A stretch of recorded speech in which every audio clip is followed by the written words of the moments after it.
It's Fence News Network, where I get facts, not nonsense. So, the Battle of Donbass has begun in Ukraine. The Ukrainians are revealing the Russian advances in Donbass, which, yes, that's happening. Nice cherry blossom tree behind me. So that's a nice background for the video. U.S. is preparing for another $800 million security package to Ukraine, and Biden did say when he got off the plane headed to the motorcade in Portsmouth, New Hampshire, where he is right now, that he plans to send more artillery to Ukraine. One thing that I do want to note over this whole thing, and this has been on target. So obviously gas prices were rising.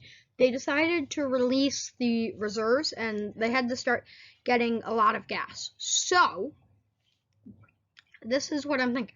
And this was led, I think, mainly by the Democrats. They have full control of Congress. And the climate change, like, they were all so anti a lot of it, but now they're like to keep gas prices. So it's just one interesting thing I noticed. And then Biden is still unsure to travel to Ukraine. And honestly, one thing I do want to say is I get that. I mean, the U.S. is one of the biggest nations in the world. It's got one of the biggest impacts on the global economy in the world. And that's a war zone right now. So if Biden does get in there and then, like, something happens to him, that might not be great. So I understand why he's hesitant to travel. I mean, he's an 80-year-old man. I mean, at some point, there are constraints. So, COVID. Cases are starting to rise in the Northeast. It's about 40,000. I don't think they'll get too high. But the BA 2.1 or whatever it is, I can't keep track at this point, it has started to go. And then the tests just barely up. Hospitalizations are down, ICU is down, deaths. I mean, the main question is the U.S. death count going to get over 1 million? I mean, hopefully not. It could, especially with updates to it. But maybe it could just get so low that it wouldn't happen. Maybe. Hopefully. Fingers crossed. So, we've got a Senate map. Democrats, 51 seats. Republicans, 49 seats. Pennsylvania, Georgia, tilt blue. That means that I expect it to go that way by less than 2 points. Then red is probably 2 to 8 points that's going to go to that party. The likely, which is a bit darker, 8 to 16 points, and then solid is probably more than 16. Washington and Oregon. Patty Murphy has had some polls showing up by 13 or 14. Once again, that's not 15 or 16 points. Oregon, once again, it's I had that at like 14 points Democrat. Nevada and Arizona got upgrades, so that was good for the Democrats. It looks like there are some new polls that has Cortez Masto up by like 8 against Adam Laxalt. And then Ohio, North Carolina. I think just Ohio's an absolute mess. I mean, Timken and Mandel, Trump endorsed Vance, and then Vance just like lashed out at him. So it's like, it's very tough to see if Trump will reinstate his endorsement. He did that with Mo Brooks. But Trump also needs a good winning record. If Trump endorses sick, and if the people who he endorses win 40% of the primaries, that's not looking too great. If they win 90% of the primaries, he'll look like he still has this grip on the Republican Party. Why is Utah a light run? So I'm going to explain this. So Evan McMullin, who you might know from getting 20% of the vote from the large Mormon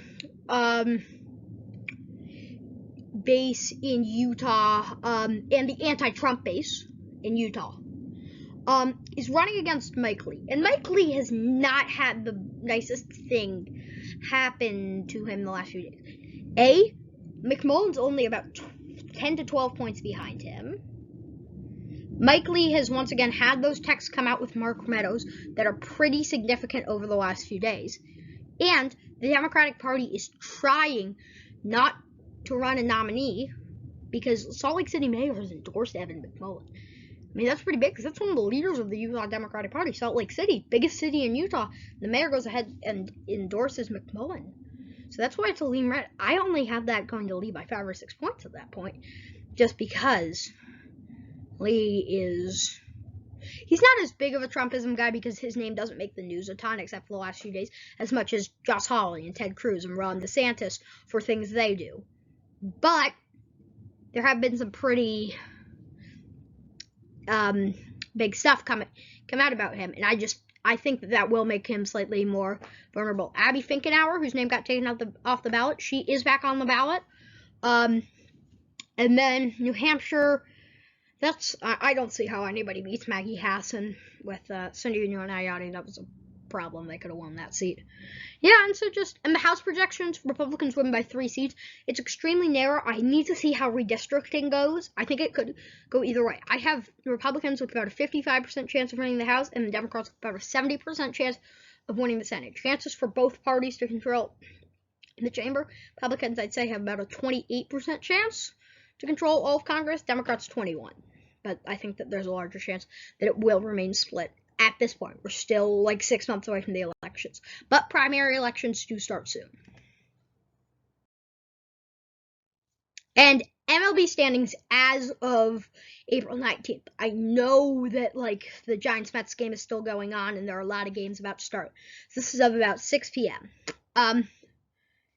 I'll go for division leaders first. Toronto, White Sox, Houston, Mets, Dodgers, and then St. Louis is tied with the Cubs, who are leading the NL Central. They're tied for the lead of the NL Central. Yes, you heard that right. The Cubs, the team that sucked for all of last year, is leading the NL Central.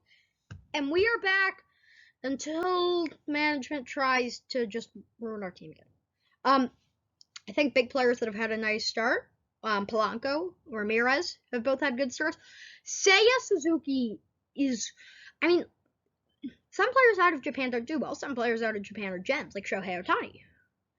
I think Seiya Suzuki has gotten a really good adjustment to the league. Now, people were kind of criticizing me at school. Thank you to those of you that watch my videos, actually. Like, Finn, why'd you put the Cubs up so high? Finn, the Cubs aren't going to win 81 games. But, like, now I've got people admitting, like, hey, Seiya Suzuki is actually good, and hey, you got a team. Yeah, because we have got a team. Some teams I think that have been doing really well. Dodgers, yes. San Francisco, yes. Yankees, no. Sorry. They were my World Series pick, and I was pretty confident until they lost a couple games to Baltimore. It's still way too early to call anything. Every team can still make the playoffs unless your name is the Texas Rangers. You are 2-7, then there are not high chances of you making the playoffs. But, current wild cards, San Fran and Colorado, and then LA and Oakland. We've had a nice start, and, hopefully you all watch baseball, because it's an exciting way. It's been another presentation of Finn's News Network, where you get facts, not nonsense. Thank you for watching.